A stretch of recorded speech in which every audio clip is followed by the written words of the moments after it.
At the end of the day, I just don't think anyone can really stop what's going to happen with these types of systems. And Bitcoin block space is for whoever like pays the most money for it. This is all, it gets down into like the picture perfect kind of world of Bitcoin that these people want to envision versus kind of the economic incentives of the other side. And this is where the big argument comes, because Permissionless, the crypto industry's leading developer conference, is coming to Brooklyn this June 24th to the 26th. And this time, Bitcoin is showing up in a big way.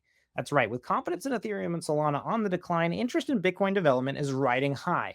And yet the way forward for many builders remains unclear. Layer 2s, meta protocols, soft fork upgrades. We'll be talking about the future of Bitcoin and how and if it needs to change. Of course, tickets are going fast. You can get them today at blockworks.co. We'll see you there. Hey everybody, this episode of Supply Shock is powered by Core. You're going to hear a lot more about them later in this episode, but first, a word from our sponsors. Hold Bitcoin and earn yield. Staking Bitcoin with Core, the leading Bitcoin scaling solution, earns real yield while keeping your Bitcoin right where it is. No lending, no bridging, no wrapped assets. Just lock your Bitcoin using Bitcoin native time locks, help secure the Core network, and earn liquid Core tokens. Your Bitcoin never leaves your wallet. Still your keys, still your coins, now your yield. Ready to put your BTC to work and earn max yields? Start staking at stake.coredao.org/blockworks.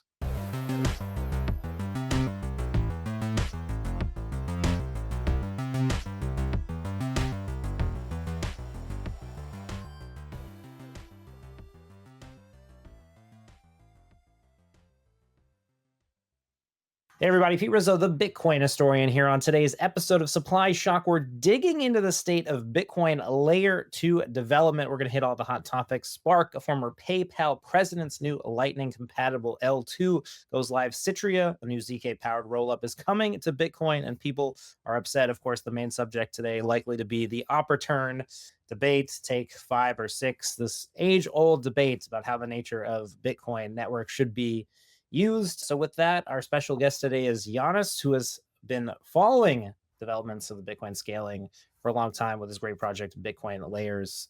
Welcome to the podcast, sir. yeah, thank you so much for having me. And I'm really excited to talk about my favorite thing in the world, rollups, because apparently everyone hates them now. So it's going to be a lot of fun. Yeah, well, let's get into the subject of the consternation, right? So essentially, Bitcoin Twitter has become inhospitable of late, largely because of something that has been happening in the Bitcoin Layer 2 space. So as I understand it, maybe we can settle on the facts first. At the OpNext conference, which was held a few weeks back, essentially there was a presentation by a group called Citrea, a Layer 2 rollup on Bitcoin, which essentially, wants to enable sort of application developers to, have an environment where they can experiment, build projects, companies, etc. Talking really about how they were going to hash their commitment data into the Bitcoin blockchain. Part of that was sort of this idea that they might include that data in some way that was not particularly desirable for the network. Essentially, created some externalities that people weren't in favor of. The Bitcoin core developers essentially took that and said, "Hey, why don't we just remove the limitation on the existing opcode that we already have for arbitrary data? This is called op return."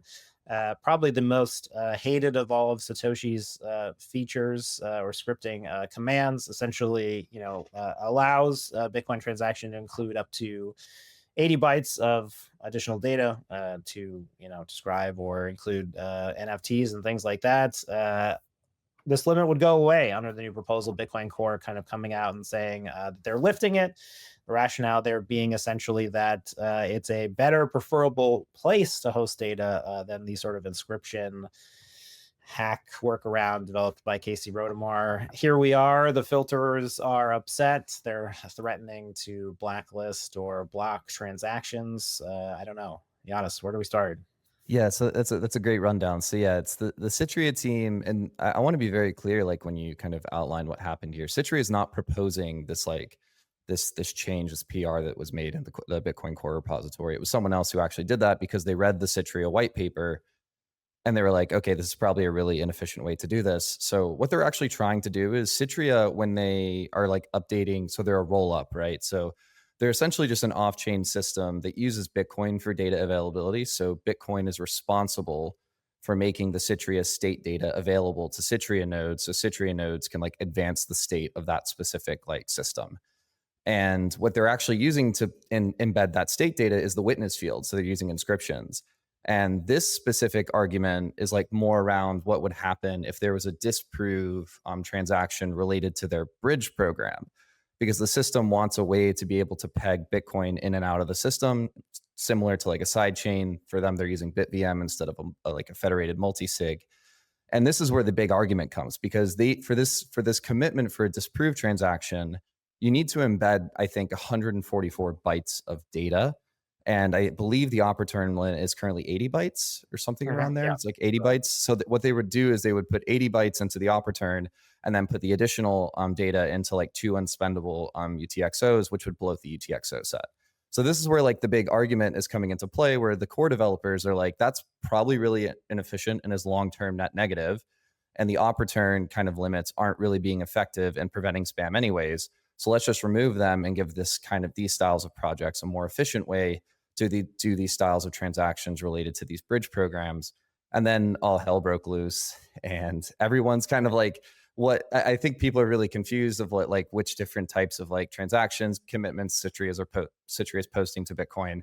But this one specifically is around the BitVM kind of challenge response game. Well, maybe to back it up, Yeah. I think for people who are following at home, I think there's the Citrea is really representative of a group of people who are trying to build on Bitcoin within the current limitations, right? So since Ordinals kind of came out in 2023, there's been this big kind of explosion, cottage industry of people who have come over from the crypto industry. They've sort of been disenfranchised with the Ethereum Solanas. They've seen the appreciation of Bitcoin. They want to kind of bring some of these design ideas over to Bitcoin. One of these is, of course, the rollup design, which has seen some traction in Ethereum land. Now we have the core developers, sort of doing really, I think what their duty is, right, is they're looking at it from a clinical perspective, right? They're saying users are doing this. People will be doing this. So how do we make it safe, right? So they're almost like, it's probably better to look at the core developers as like police officers, a health technician. They're not going to ban you from smoking tobacco, but they might recommend you do something a certain way. So they're making essentially what is a passive recommendation. And then we get into sort of the I don't know how to describe them, the filterers, or sort of this part of the Bitcoin community that I've been somewhat critical of over the last couple of years, which is essentially a group of people led by a couple prominent actors, longtime core developer and certified Bitcoin legend for sure, Luke Tashir, and then Bitcoin mechanic, both kind of affiliated with this company called Ocean. But I mean, essentially, like, what their view is that, the default attitude of the Bitcoin culture should be to keep the blockchain as small as possible. They sort of don't see Citrea as contributing to that, which we can get into, which is kind of ironic because it is a roll up and it is designed to move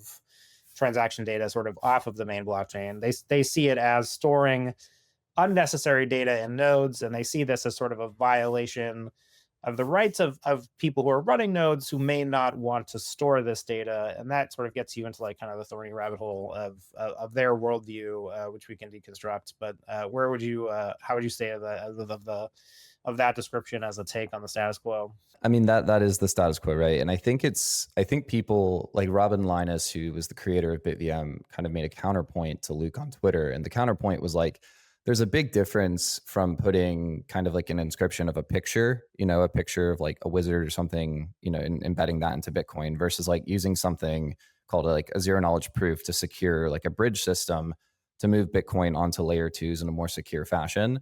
I think there's this like, then that gets into like the morality argument of which transaction is more like morally just to be put into Bitcoin. And at the end of the day, it's whoever's going to pay the most fees. And I've seen some like really good counterpoints around all of that, right? Like if you continue to like do these types of filter restrictions, then you end up just having people go out of band to like slipstream, and then that increases like miner centralization. So there's a lot of different trade-offs within this conversation. But at the end of the day, I just don't think anyone can really stop what's going to happen with these types of systems. And Bitcoin block space is for whoever like pays the most money for it at the end of the day. And I think that that's going to be a really harsh reality when things like Citrea go live on mainnet. So yeah, I think the main disconnect is really between as things are and as they should be, right? And I'd say the Bitcoin core developers and the to a lesser extent the Bitcoin builders, they're sort of treating the network as it is. And then you sort of have this one group of Bitcoin users who sort of have this idealistic version right in their heads that this is how things ought to be or should be. And essentially, that's where I think the disagreement really breaks down. So I would say that a lot the defense of this, kind of reaction from Bitcoin Core has essentially been like, as you said, essentially that we want Bitcoin to be permissionless. Anyone should be able to use it and build kind of anything they want within the current rule set. That gets you into kind of like the thorny gray area there. But what the Bitcoin builders have been doing and have shown a tendency to do is essentially, to the extent that they're creating these non-standard transactions, right? So you have transactions that are non-standard that may be valid by consensus, but they're not routed around the network. Essentially, their attitude has been they can just create relationships with miners and have a miner include this non-standard transaction in a block. So again, I think maybe it makes sense to kind of like draw the parallel here. When you're creating a transaction, you can either sign it and send it to the mempool or the nodes, or you can create a transaction and send it to a miner directly, create like sort of a secondary relationship. And the miner can at that point, you can essentially pay the miner to put that in a block rather than sort of, paying the fees and paying the miners that way. So you essentially have two avenues to getting a valid transaction accepted within Bitcoin. So the transaction has to be valid, right? It can be non-standard, right, which is a different thing. The standardist rules kind of exist to kind of keep the nodes network running optimally, but it seems like this is the disconnect, right? It's like you have this idea that you can have a valid non-standard transaction, and then there are standard transactions. Correct? That's where a lot of this lies. I think the big disconnect is they don't want these transactions being like directly propagated across the P2P network, and like they for whatever reason they feel like it's better off if they go directly to miners because it's more, from what I'm reading, is more of an inconvenience to like the Citrea teams and Well, ordinal teams that are trying to like do their this. actual criticism is like a little deeper, like because they have problems with the mining network, like itself, right? And like I think this is where like the fact that some of the prominent members are affiliated with a mining pool, gets into the fact that like they actually just want to change mining like altogether. They think miners are sort of a bad sort of like negative thing, but I'm not sure if we want to go there. But But at the end of the day, these are still standard. Like these are Bitcoin transactions that abide by the consensus rules. So like this gets down into like the picture perfect kind of world of Bitcoin that these people want to envision versus kind of the economic incentives of the other side, which are like, hey, we're going to pay for block space and we're going to get these transactions included one way or another.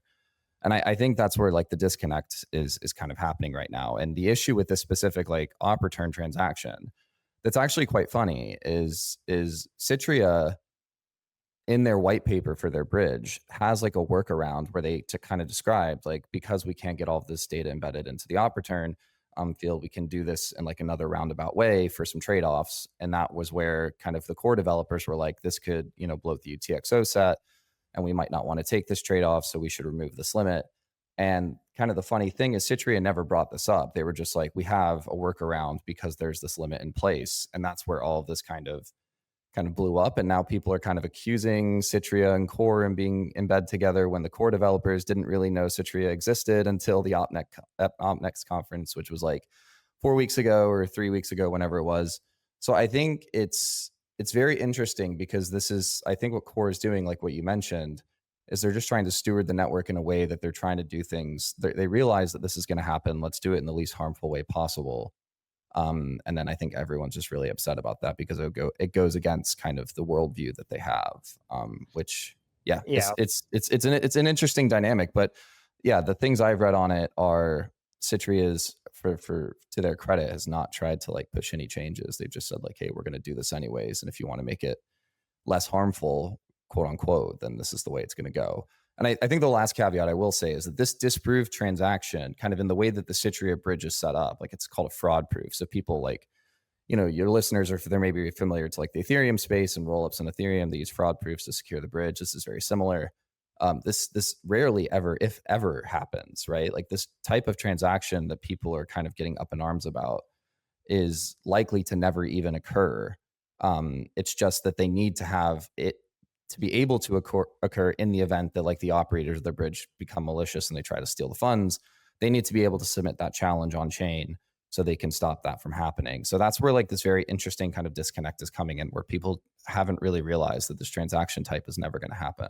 Earn real yield on your Bitcoin by simply holding it. Trustless Bitcoin staking with Core means no lending, no bridging, no wrapping, no swapping, no new trust assumptions. Simply lock up your Bitcoin on the Bitcoin blockchain, help elect validators to secure Core, and earn your share of Core token rewards. This isn't a promise or point system. This is real, liquid, and live yield, fueled by activity on the largest Bitcoin DeFi platform. And to earn even more, multiply your rewards tenfold by dual staking Bitcoin and Core tokens, meaning your Core token rewards become the key to unlocking even greater yield. Start earning Core and put just 1% of your BTC to work. Start staking at stake.coredao.org/blockworks. Well, I think the other thing that caught a lot of people off guard is that Core has been very declarative in this instance, right? And whereas traditionally the kind of what is Bitcoin Core? It's essentially a software project that is maintained by an open meritocracy of hundreds of Bitcoin developers, right? So it very rarely kind of speaks in like a central authoritative voice. Maybe we can go back to 2023. Inscriptions were coming out. Casey Rodermore, the developer, figured out kind of a way that some people didn't like to essentially, create transactions to handle his NFT protocol. You saw some mailing list discussion about how there was no kind of way to really prevent that. Again, he tapped into that permissionless aspect of the network, and so things went forward. But there wasn't really sort of a big statement from the core developers. I think here, that and the conversation within the community, like all the fighting and because it really lasted for many months while the mempool was kind of very full. That core was actually being sort of a neutral party. I think here, what's really interesting is that core has basically just kind of and again, I think it can't do anything formal, right? It's not a formal thing, but essentially the major figures of the project have said, we're going to move forward in doing this. And that I think is striking people as unpopular, because essentially they're coming at it from, again, it's a conflict of worldviews. They're looking at what users are doing and they're accommodating what users are doing. So they have no idealism here. They're not saying somebody should or ought or shouldn't do something. But there's this group of people who kind of really want, it's odd because like they seem like they want Bitcoin to be a network, or they're like, oh well, you don't have my permission to like store this data on my node, and it's like, well, no, of course not. Like that, it's a permissionless network, and people can do whatever they want. That's the core tenet of the design. So yeah, you really have this confluence of worldviews where I think to kind of get into why I don't like this kind of censorship or filtering, or kind of this whole kind of level of argumentation. I think it kind of goes down to like a few things that are just fundamentally somewhat inaccurate, right? There's this idea that Bitcoin is money, not a database, right? Black and white. Bitcoin is money, it's not a database. The reality is that Bitcoin is a software, and in order to create a decentralized money, it has to maintain a database. That was Satoshi's core invention. So the idea that money is not a database is an idea with a fundamental conflict. Bitcoin is both; it will always be both, and there is no way for it to be one or the other. The second criticism that I think they level is this idea that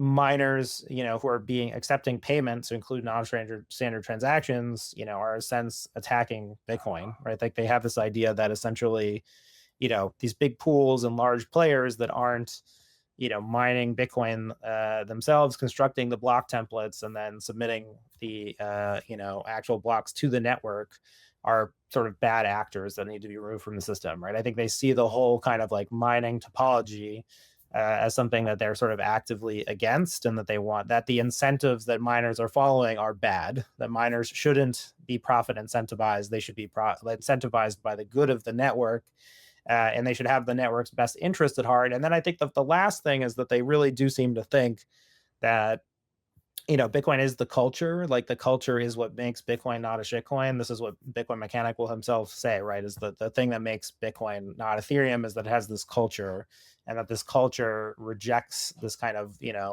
ideology. But then I don't really understand that argument at all, because I don't understand how Bitcoin could be an ideology divorced from the technology. I mean, it just seems that it's easier to say Bitcoin is the rule set. If you're following the rules, you're running Bitcoin.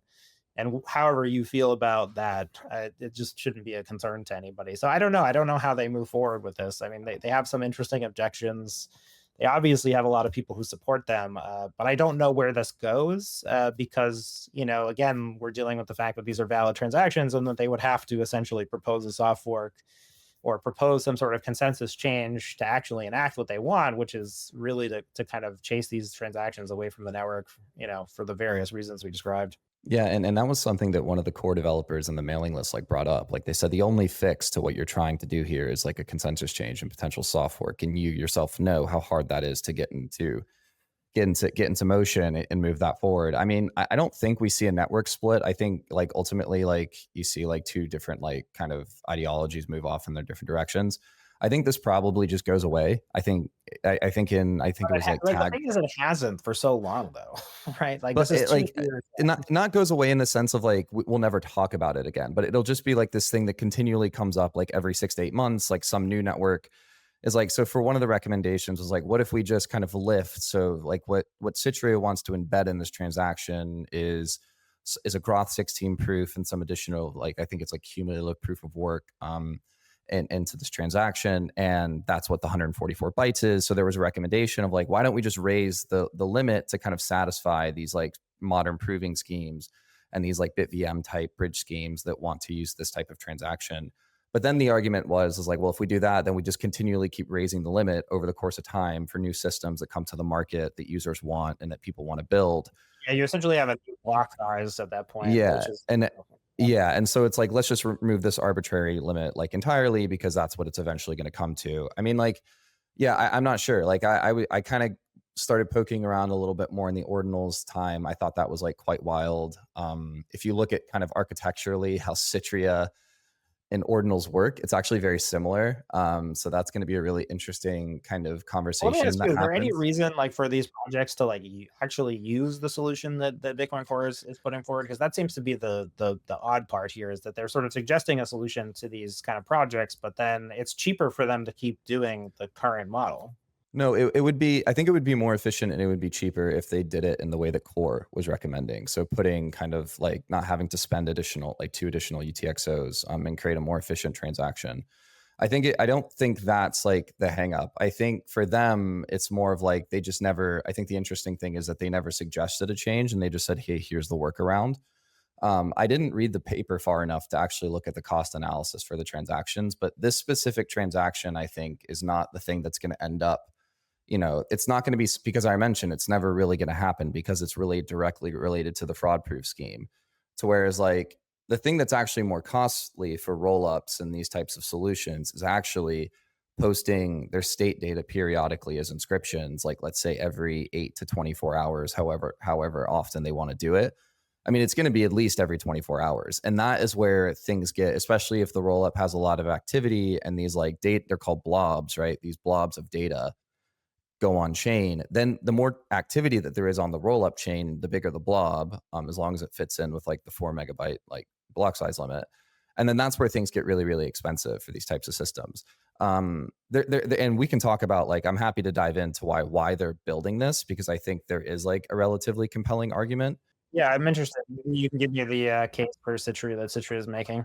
So the reason that you build, right? So like for example, right? Let's say you have a side chain, right? Let's say it's rootstock, for example, because rootstock wants to do something with BitVM as well. The issue with rootstock and any sidechain protocol is that the bridge is essentially just kind of monitoring the sidechain. It's not actually like interpreting the full state. It's just kind of acting as what someone calls like a light client. So just like reviewing block headers and these proofs, these arguments to convince that the state of the said system is true. So like the rootstock merge miners who are Bitcoin miners, but in this current kind of scenario, they're actually rootstock miners merge mining the network. They can create a malicious private fork and kind of and trick the bridge and say initiate all these malicious withdrawals to rug the bridge and steal all the money. And the Bitcoin network and anyone that's not a part of kind of the bridge operator setup or the kind of private fork, they can't stop this. So side chains, when you have like side chains are essentially alternative layer one protocols. And if the overall like economic security of that network is telling the bridge, we want to withdraw all the money, There's nothing on Bitcoin and this like BitVM setup that can stop them from doing that. Where rollups are different is that by putting all of the data on chain, everyone has access to that data, and you can't create you can't advance the state of the rollup unless people view that data and then agree on the state. So like a node will take all these transactions for the rollup, it'll put it on Bitcoin, and then let's say all of the rollup users who are running their own like software will look at that data and say, yeah, we all agree that that's the current state of the roll up. And then that will be able to like unlock the bridge and advance withdrawals and advance the state. So the kind of the reason that Citrea and Alpin and all these other teams want to build this style of system, in my honest opinion, at the core crux of it is because through like having the data on Bitcoin and using these like zero knowledge proof schemes, you can build better two-way pegs or better bridges to kind of off-chain systems versus what something like Rootstock, Liquid, even alternative layer ones like Ethereum, et cetera, could do. So the rollups are kind of special in the way that they can build better bridge protocols. And that's the entire reason to do this type of construction. Now, people will say we don't need to build bridges at all. We can do different types of layer 2 systems, but that's the reason that they're doing this. The main reason. So that's kind of why they're putting all of this data on chain and then having users agreeing on the state, advancing it, and then that then tells the bridge, because you're able to like create that zero knowledge proof that everyone agreed on the state. Then that tells the bridge like, hey, you can process withdrawals based on the state. Yeah, and I think the interesting thing is contextually that kind of building effort is now taking place in an environment where, fees are at record lows. So like there isn't a ton of blockchain usage, which is kind of one of the ironies behind this whole argument. And then I would argue that within the crypto space beyond Bitcoin, there's been kind of a collapse in confidence about use cases in general, right? I think especially in Ethereum land, maybe less so in Solana, but there's just this idea of like, what are we building? Why? And so I don't know. I find the whole thing a bit odd because I think that, as you mentioned with the Citrea thing, it's like what they actually want to do with the chain is so small. Theoretically, the concept is interesting, but like in practice, there's not, pressing need for users to on Bitcoin to go into rollups, at least if they're doing well. I guess I'll ask you that question. I guess is like, do you see there being a pressing sort of immediate need for these kind of rollup designs? Yeah, I don't know. Cause like the thing is, right, people have argued this on Twitter for like the last 2 years. You can do anything on Citrea, you can do on Ethereum or an Ethereum L2 today, but with just like a centralized kind of custodian Bitcoin wrapper, right? So like Coinbase CBBTC, which is just a Bitcoin token on these Ethereum networks that's owned by all the Bitcoin backing, it's owned by Coinbase. You can do all these like fancy, like kind of decentralized applications or on-chain applications with those solutions today. And we're not seeing like a ton of like demand for it. I think most people are kind of interested in kind of holding Bitcoin in like custodians and trying to earn some like yield on it by putting it into some like, I don't know, like yield strategy, or kind of using the staking mechanisms that are coming to market. So I think while I do think what Citrea is doing in theory is really interesting because they are building like these better bridges, we just haven't seen a really large amount of demand for like EVM based applications in the last like 2 or 3 years. I think if you look at kind of what's getting a lot more attention in crypto right now, if you're looking at this from that lens, it is more, I would say, application specific kind of network. So there's this project called Hyperliquid that a lot of people are excited about. And it's like purpose built to like, and it has like flagship applications for like a on-chain trading app. And they've customized the execution logic to be very, very good at that one thing. I think where the rollups kind of long-term turn into is more of like kind of being a hub of all these different like execution environments. So like Citrea will say they're EVM compatible, but long-term, I think people will use the Citrea network as more of a bridge. So they'll take the bridge security and then they'll build their own like execution networks, tap into the security of what they've built from the bridge perspective, and then use something a little bit different for their own applications. But this is going to take this is going to take 2 to 3 to 4 years to maybe even get to like production, right? We're very, very early, I think, in trying to see if these things will actually build worthwhile use cases. And the jury's still out for it. We just don't know. And I think people have a lot of great arguments against things like rollups and the EVM and stuff like that. So I totally get where a lot of the pushback is coming from. I mean, my default attitude has been, and I'll take cues from other people who have, optimistic attitudes about Bitcoin. It's like this is hyper Bitcoinization. Part of hyper Bitcoinization it is and was always going to be, I think, reevaluation of the crypto system within that context, right? So like Bitcoin is going to become the money of the world. It's on that trajectory. It's eating the governments and the Wall Street organizations. And now this is sort of crypto land reacting to this, right? Like there have been ideas for layer twos on Bitcoin for a long time. I think the application of that research is really interesting. I don't understand the inbred hostility to that in native Bitcoin because I don't understand. I've had a lot of personal conversations with these, especially kind of the people in the filter side crowd. I don't understand it because it's such a huge, profound validation of their worldview that I really don't at a human level understand why they don't recognize that, or they're just completely unwilling to recognize that.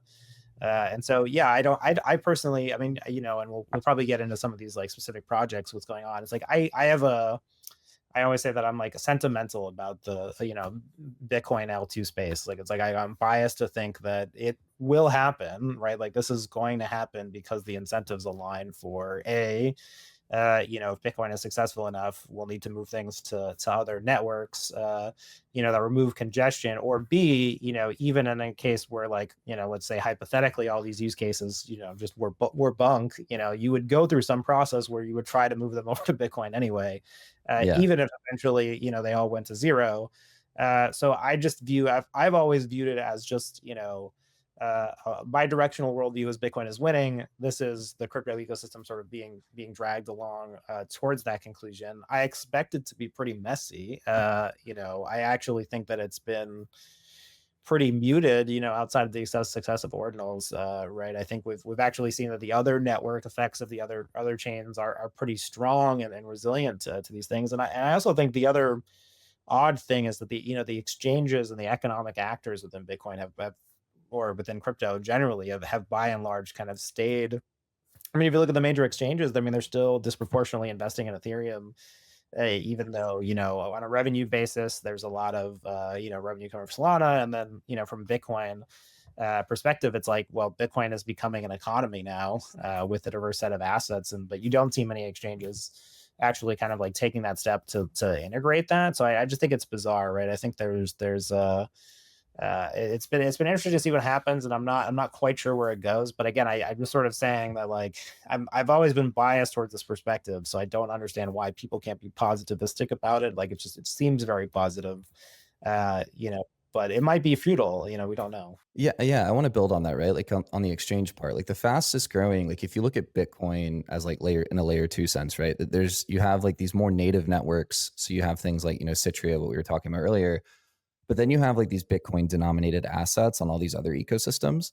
And over the, since the frenzy of Bitcoin layer two summer where everyone was launching their new Bitcoin L2, the fastest growing and most successful Bitcoin denominated project has been the Coinbase Bitcoin on Ethereum, Solana, Base, and all these various like kind of alternative crypto blockchains. And if I was one of these people looking at kind of the broader ecosystem, I think the other issue is like, I think a lot of people ignore it. I think people don't realize that there's like a huge demand or at least a huge supply of Bitcoins on these various adjacent networks. And if I was someone who was kind of thinking through it the lens of like Bitcoin maximalism, I would want those coins and those types of tokens to be on Citrea, to be on Alpin, to be on like more Bitcoin quote unquote aligned networks, because at the end of the day, Citrea, Alpin, and all these other networks are paying transaction fees to get these blobs of data and these proofs and all these other things into the chain and embed them in the chain. So like if you care about the long-term sustainability of the network, I feel like the view of like we should like Ethereum's a Yeah, layer there's been a two huge or Solana. regression there. I think that the filter, one of the founding views of the filterers is that the fees are not needed to secure Bitcoin. That this is like a very clear, and I, Interesting. I remember going to people a couple years ago because I was very confused about this. Right, my own journey to becoming someone who was like just a journalist to someone who had like a technical understanding of what I was seeing, was a long road. And I remember in 2022, kind of at the end of the year, I began to kind of get the sense I was like, oh, well, you have this whole bunch of people, and it's really like a normative mainstream culture within Bitcoin now that just doesn't think that like we'll have to pay money to use Bitcoin or secure it. And that was very odd. I remember going to Adam Back and Saifedean Moose and a lot of these other people, and I was like, is this do we think this now? Like, when did this happen? Because like during the whole kind of like fork wars or sort of, early Bitcoin development phase, there was, and I think this is still true of Bitcoin Core, is like the default view is that Bitcoin will get more expensive and that pressure will rise. And that's why we're building L2s. But then quietly, I think there was a real cultural rejection of that. And now that cultural rejection has mainstreamed. And the question is like, is that a correct view? And to what extent can they hold? I mean, obviously they can hold it, right? And I think they are holding it. But I think, well, what do the technical actors do? And I think this is going back to like the Bitcoin core, like what's the big thing here? This is them, I think, like rebutting that like very directly and just, saying that like, we're not going to design for this network, as we think that it should be. We're just going to design as it is. But like, yeah, I don't know. I still go to the developers. I've asked this question so many times in so many ways. And I've never gotten a good answer about it. And it's never been clear to me that the people in the technical community have really understood, because Bitcoin is a consensus system. If we want to kind of continue upgrading Bitcoin, it's like there needs to be like a understand it, like the actors within the system have to have like a similar understanding of like what they're doing, where like they have to have a similar worldview.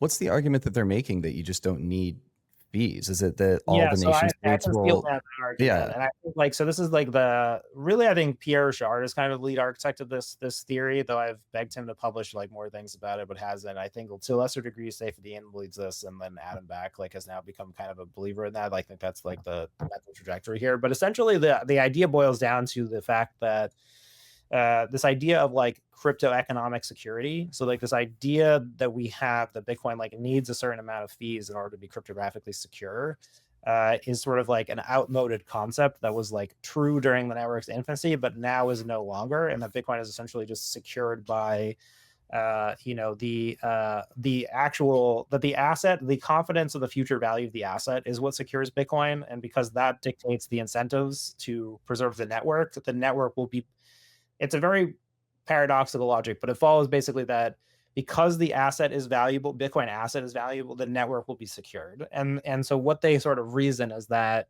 let's just say you got to an environment in 2140, where Bitcoin was just super valuable. You would have a different, like some distinct network of stakeholders, that was meaningfully diversified, that would just continue to run the network even at a financial loss because the value of their Bitcoin was so high. And essentially, what they state is that Pierre has this sort of thing where it's, kind of proof of counter censorship. He's sort of saying that like what actually secures Bitcoin is not the sum average fees in every block. It's the ability of someone to pay a fee to route around that censorship.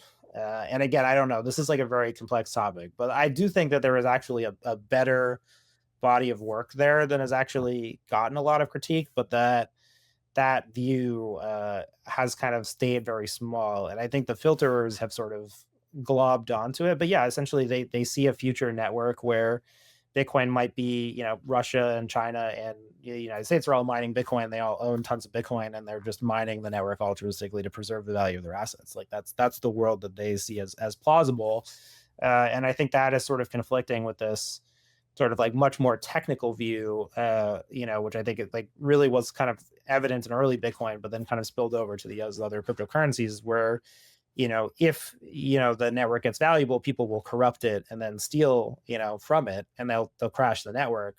But the filter view is sort of like, well, the network will just be so successful that no one would ever do that. The incentives of the whole world would align to continue to propagate it, and there would be no reason for anybody to take it down. So that's their view. I mean, obviously there are people who disagree with it, but my thing is I think the two views are basically unfalsifiable. It's like you don't know which one.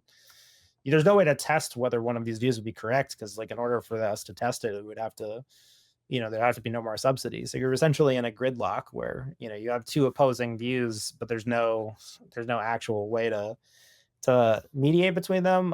My view on it is essentially that like we should build, for having fee pressure in case we need it, because that seems like the thing that you can't model, like, and then by a yeah. world where like, fee pressure just goes down and down and down. And then eventually the network is just secured by, confluence of incentives that are external to the actual protocol itself. That just seems like it seems like a fine scenario. I would accept it. It just doesn't seem like we can do anything about it. Whereas with the fee, like if Bitcoin has to be secured by fees, then yes, we would have to figure out a way to maintain fee pressure at a high enough rate. But I don't know. There's all these different. I think there are different flavors, right? I don't know which one is right.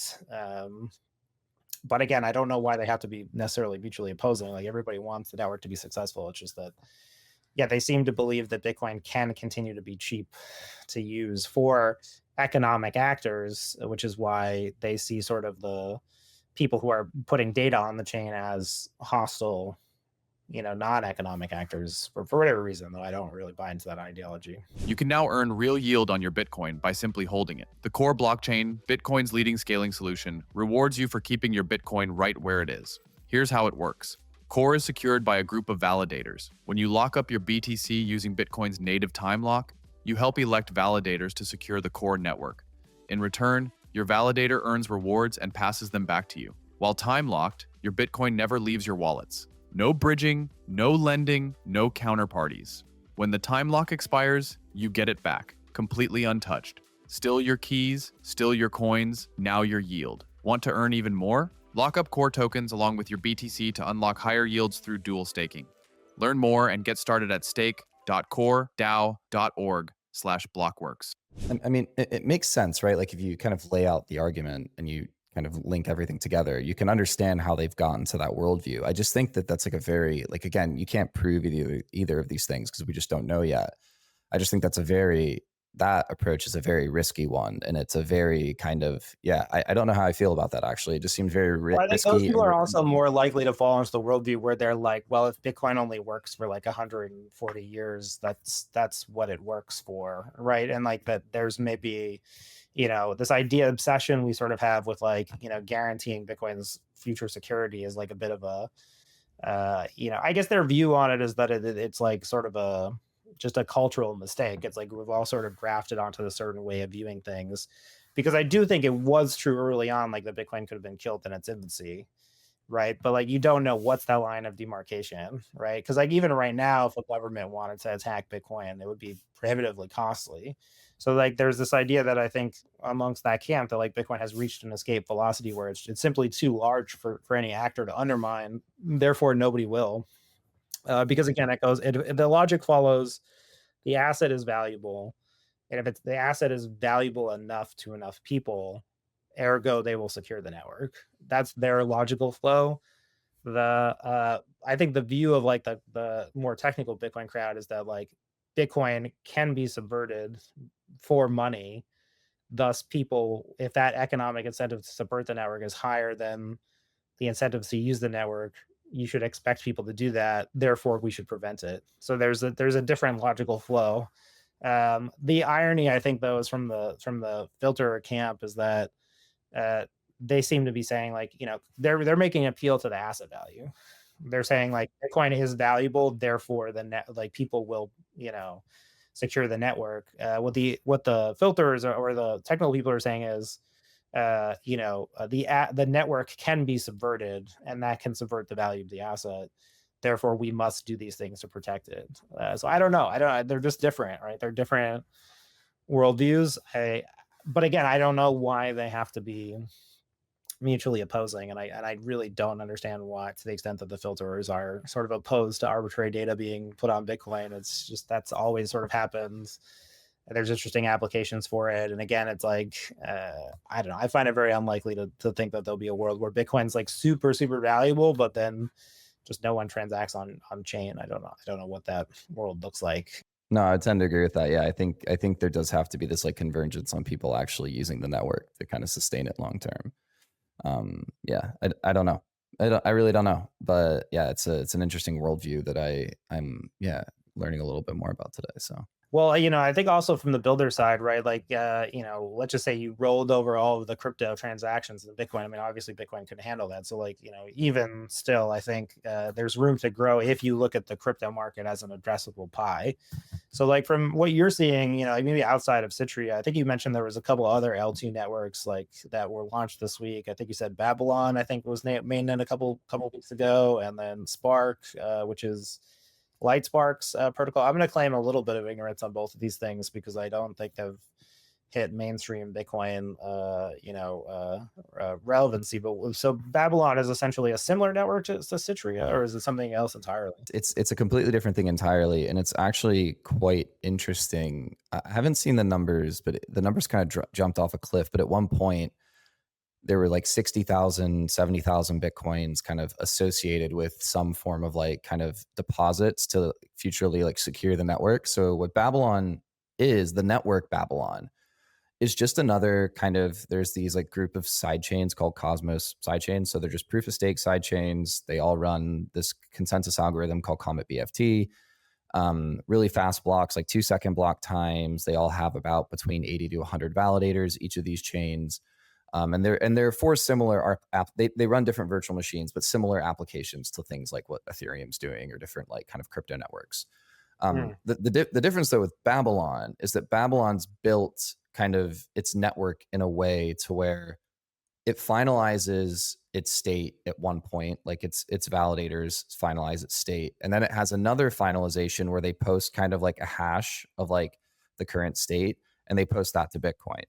And the people that are responsible for posting kind of that checkpoint are called finality providers. And what they do, and this is kind of the association with Bitcoin, is they're staking Bitcoin.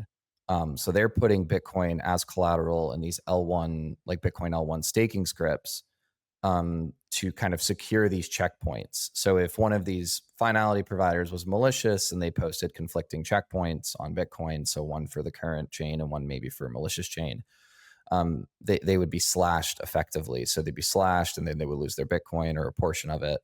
So this is this idea of that we can use Bitcoin, the asset, to kind of somewhat secure these other kind of sidechain networks.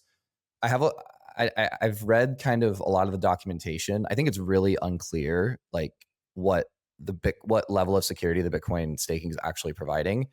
But this is kind of like this argument. All of these different projects, kind of in the Ethereum space and in the side chains or proof of stake blockchain space, Cosmos space, have all said they want to add more crypto economic security to their networks because the tokens are very inflationary. They're kind of down only forever.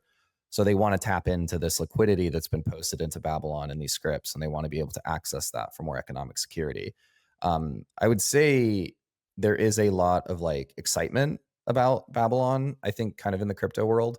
I'm just very interested to see, like, there's a lot of supply, but like in order to kind of keep up that supply, Can you you walk need me through that point demand. about Yeah. security? So you're saying basically because the asset prices are declining in the crypto market, there's essentially like a crisis where people think that their networks might be attacked, essentially. Yeah, essentially. And there's like different forms of attacks that could happen, but that's like the TLDR. It's like we don't want kind of malicious validators obtaining like a very high percentage of stake and kind of forking the network and doing these like malicious things and trying to create these malicious private forks. So we want to tap into some extra security from Bitcoin and this like time stamping mechanism into Bitcoin, to provide like this additional point of security. I think there's even kind of ways for Bitcoin staking. This isn't Babylon specifically, but other chains who have trying to do it. They actually want to have like the staked Bitcoin be a part of the stake weight in their proof of stake network. So like the overall stake of the network is kind of a split percentage between its native token and Bitcoin. And then that's kind of an interesting design. So yeah, people are just trying to figure out, because these tokens have very high sell pressure, they're very inflationary. They're trying to figure out how to tap into this like extra security. And to be fair, the L1 kind of side of this on the Bitcoin staker side, these are somewhat technically self-custodial scripts and transactions where the users, when they enter into this like into the script, they do have the ability after a time lock like to leave the script and kind of withdraw their funds. And if they have kind of cooperation with this committee who co-signs everything, they can leave instantly. So there is this kind of aspect of self-custodial. It is self-custodial. So there's a lot of like, I'd say, demand from institutions. I'm having trouble following. Like, how does this other network? So like, I don't know. You said the word Cosmos. I'm familiar with Cosmos. Yeah, Cosmos. Is that well done at all? Okay, so say you get like another, or maybe like Charles Hoskinson's talking a lot about this. So maybe we can yeah, talk it's about, like use Cardano or something. Cardano, right? Okay, so we got this other blockchain, and their asset price is going down, which is bad for their stakers because their stakers are getting paid less, and so they want more security. So they're going to tap into this to Babylon somehow. Their assets they put their assets into a Bitcoin chain, or are they buying Bitcoin and then like putting it into this other The idea is that Bitcoin, because Bitcoin has like no native staking mechanism, it has like no native yield opportunities, that there is this like dormant kind of capital that lies around in all these institutions with these whales and all these holders, that they will want to tap in, even though the yield isn't great, even though the token price isn't great, they want to tap into this like additional kind of like passive yield bearing mechanism, because they're not doing anything else anyways. So it's like they're kind of relying on all this dormant capital to be activated to then be staked into their protocol, to provide that additional economic security. And the kind of idea is that if, well, you have these like tokens that are inflationary forever, there's always going to be some yield. And even if it's not worth very much, it's probably going to be worth more than what the Bitcoins would be getting if they were just sitting in cold storage anyways. So that's kind of the idea. It's like, to be completely honest, I'm not completely convinced on it yet. I'm still like I mentioned, like currently so in the the actors here Babylon. really, Yeah. it's like people with the Bitcoin are Yeah. It's putting their Bitcoin Bitcoin into this holders. Yeah. protocol, and then this protocol then how does it provide additional security to the other network exactly? Like So it's essentially, yeah, like you have this like idea that you want the chain to be essentially resist in the Cosmos world. They're called long range attacks, but in other, like, so for stacks, for example, they have this for like reorg resistance, where they just post transaction hashes to Bitcoin periodically. And then the consensus mechanism says like, this is like the ultimate point that like we consider final in the chain, that it's like this, the proof of stake, the side chain network is like that point that's in Bitcoin is what we all agree on is like the ultimate like source of truth. So what these Bitcoin stakers are doing is they're not actually influencing how like sidechain blocks are built or how like the sidechain is necessarily secured directly. They're just taking kind of these latest checkpoints from the sidechain and then posting it to Bitcoin on like the sidechain validator's behalf. And then the sidechain from a social perspective is like, okay, that's what we consider final, because the finality providers took our latest state and then they posted it to Bitcoin. And if they were malicious, then they would be slashed and they would be penalized. And But there's like what's tons. the Yeah. economic relationship between the chain? So Babylon's like an intermediary between chains. Like it's an I, I intermediary. would I would say that's like a decent way to think about it. Yeah, these are like, they're a different set of actors that have a different role than the actual like sidechain operators. Yeah, I would say that's a fair point from my viewing so far. I think the issue is the marketing language is trying to frame this as like they're trying to frame this in a way that the sidechains are actually deriving like direct security from the Bitcoins. I think there is like a theoretical way to do that long term, but I'm not like, I've reviewed a lot of kind of the architecture docs and the staking scripts and whatever, and I'm just seeing this as like it's just a checkpointing mechanism.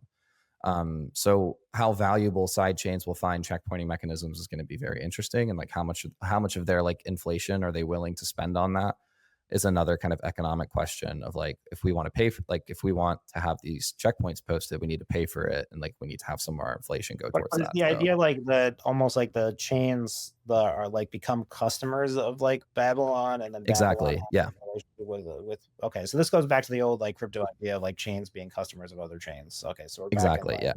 2017, 18 Cosmos land. But like, so what is the specific uh like what is the what is Babylon doing for the other chain? Like what is it Yeah. do for They're like it like, I think in the long term they want it to like, they want to have like the relationship kind of be variable, right? So like, for example, there's a project called Bob.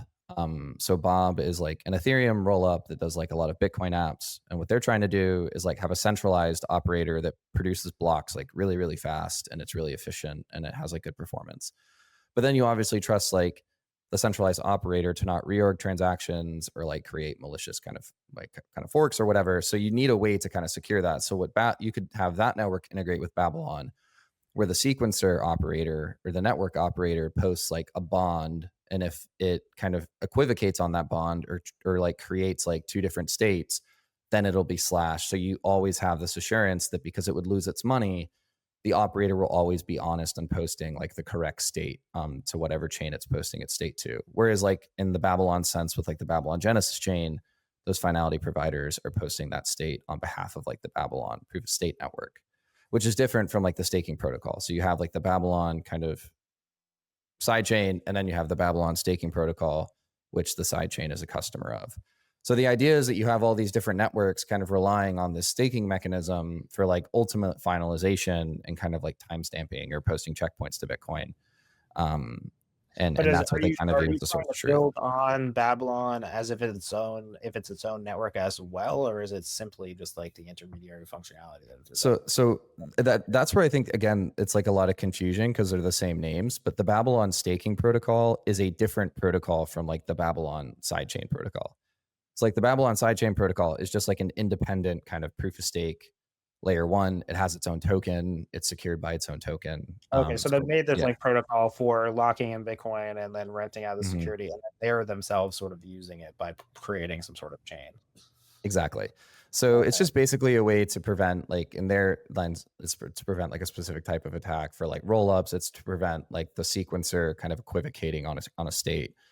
So like for different customers of this thing, it would be different use cases. But event like the ultimate thing is they're trying to derive some form of security from Bitcoin. Well, it I seems like guess the yeah, important observation is that they think people who own Bitcoin want to make additional money who are holding it. exactly. Like, Yeah, to yeah. be That's this the like, observation. like the more I talk to the the layer two people, it seems to be this idea that like when I hold Bitcoin, because I have a multi-sig solution, whatever, I am not doing anything with it, and like I'm not being paid at all for that Bitcoin. So it's essentially like a passive income sort of thing. But then there's also the risk of like I would be putting my, because I again as I say, I like to say I've never met anyone who's been happy about losing their Bitcoin. So like what's my incentive to, post this Bitcoin collateral on something where I might lose it if there's even Exactly. sort of fractional, chance that that might happen. I probably I would mean, not do that. even like, yeah, even you as a user, you might not be running like the finality provider software yourself. You might just stake it in this kind of staking transaction and then delegate it to a provider. And that if that provider gets slashed and commits a malicious act, then you lose your Bitcoin. So that for a lot of like normal users who aren't going to be running these like kind of infrastructure softwares, they are putting their Bitcoin at risk, and they're trusting that these operators, while they have custody and they can withdraw at any time, they are trusting these operators to behave honestly and not get slashed in the protocol. So yeah, it's an interesting one. It's very, I'm still reading through it, still very confusing in the docs, but that's Well, kind then of the also idea there. they Yeah. expect sort of fiduciaries to do this as well, right? Like they're sort of saying, well, exchanges sort of have all this Bitcoin and like miners have all this Well, Bitcoin, but yeah, they're holding it on yeah, behalf of people in a lot of a, cases. a friend of mine in the space made a really great point. So a lot of these kind of like exchanges and institutional providers have kind of these agreements with their customers, because I couldn't understand why Babylon had like 60,000, 70,000 Bitcoins locked in it at one point. I was like blown away. But it's because these exchanges have like these agreements where they will not exchange the customer Bitcoin for wrapped Bitcoin or for like another derivative of Bitcoin, like Citrea's version of Bitcoin is a derivative, etc. They have to keep it for their customers in native like L1 Bitcoin.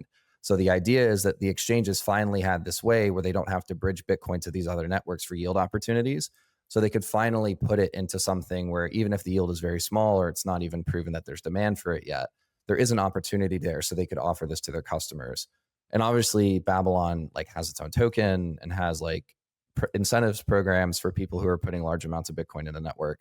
So there was probably like airdrop incentives and stuff like that for these exchanges where they could meet that obligation that they did have L1 Bitcoin for their customers, albeit kind of in this like roundabout way where they could earn some yield on it. So there was that as a factor as well for a lot of the institutional providers. Interesting stuff. Yeah. So what are you looking at in terms of like whether or not you think this will be viable or more projects might follow? I think the big thing is like, is there actually, so like we have kind of these blueprints for these networks from other crypto ecosystems. And for the most part, like centralized sequencers for rollups, for example, have always acted pretty honestly. There's like a pinky promise, like social agreement between the users and the operator of the network to not like reorg them or extract MEV or equivocate on a current state. So I would say like, I think a lot of these like social pinky promises are fine, but there does seem to be like a lot of kind of demand kind of on the Bitcoin side. I've even seen people push like Alpin and teams of that nature on their centralized operator architecture and saying like, hey, if you had some like bond that these operators had to post, we would be more comfortable with using it. So I think there is demand kind of maybe for like higher value transactions or users who want a little bit more security. But I think for everyday users, they're fine with just trusting the big box and then ultimately getting that finality from Bitcoin when the state's checkpointed. So I really don't know. I don't know. And I think if there's institutional demand for yield, does this create another wave of like kind of token games and like tokens on different networks that are kind of, affinity scamming with Bitcoin or affinity aligning with Bitcoin to get yield for this protocol because they need to keep up the yield because they need to in order to like, kind of maintain the supply. So it's like it could turn into like a kind of a speculative game as well. So it'll be interesting. I think it's actually pretty cool. But it's a little confusing right now on how it's all going to play out. So where does Spark fit into this? I know with Light Spark, this is a different actor. This is, someone who's maybe a bit more Bitcoin native, David Marcus, CEO, formerly of PayPal, ventured, Lightning provider, right? So they're essentially, working with Coinbase to provide Lightning deposits, so people can kind of deposit into the exchange on layer 2 without going to layer 1. I know Spark.money is the website. You can check it out and learn some more. I've kind of poked around with it a bit, but what's the big idea here? Because I think it seems like the tagline incentive here is that this is Lightning compatible or in some way building on the Lightning network, but also providing some of these kind of token standard type things that have been developed for Lightning. How am I doing on that one? Yeah, no, it's exactly what it is, right? I just think it's at the core architecture, Spark is a state chain. So what that means is essentially you're entering into this like 2 of 2 multi-sig, for lack of a better term, between yourself and the Spark Federation. So I think I don't think they've disclosed it yet, but let's just say it's 5 operators. So to kind of sign a transaction, you sign it with to incent. Like if I was going to send you money, I would sign that transaction with with the federation, and like some threshold of them would have to then sign that to move to kind of authorize you as the new owner of what's called like, let's just call it an off-chain UTXO, like an off-chain UTXO. So I send you that money, and then you trust the operators to delete the previous key share that they had with me. So I can't go and like spend the money immediately and exit the system. So there's like this kind of like never ending finality risk with state chains where you always trust the operators to have deleted the previous key share with the previous owner. And that's kind of like the security assumption. From a usage assumption, it's just, I would say it's just off-chain UTXOs. And they're just building kind of on top of that different token standards and different ways to interact with UTXOs off-chain. So you can do things like, I know Flashnet is an application on there that's building somewhat of like a decentralized exchange, like UTXO based exchange, token exchange. They have a stablecoin kind of application. I forgot the name of it, but they have a stablecoin application that's going to be launching on there. And then just think of it as a way to like have kind of off-chain Bitcoin. You can send it around. You can do different tokens. You can swap for different tokens. The finality is a lot faster than what you're going to get on the Bitcoin main chain. You always have, if the operators are honest, you always have this like unilateral exit assumption where you can leave the system. So I think it's actually a really interesting kind of idea. You're basically kind of mimicking what everything that Bitcoin can do off chain, better performance, better scalability. You don't have a lot of the bottlenecks that side chains and other systems have, but you do have this like key assumption that in every transfer and every kind of movement of funds, that the operators are going to be honest and authorize that transaction and make sure they like delete the keys of like all the previous owners. So you have the trust that you're not going to get double spent.